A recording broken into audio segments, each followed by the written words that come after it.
在生活中，我们会听到看看、听听这样的词，它们是什么意思呢？和我一起看视频吧。晨晨，你知道这个词是什么意思吗？让我想想，我也不知道，我们查查词典吧。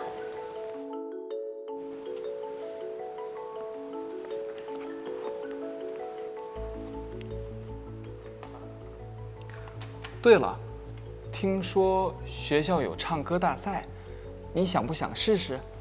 我想去，但是怕自己唱得不好。下课以后，我们一起去看看吧。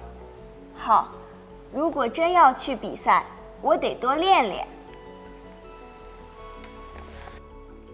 现在我们知道，单个动词可以说2次，表示动作时间短，或者试着做什么。比如，让我想想。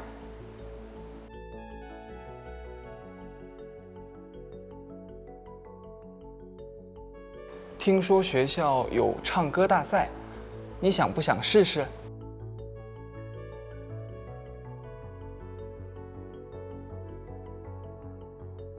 我们一起去看看吧。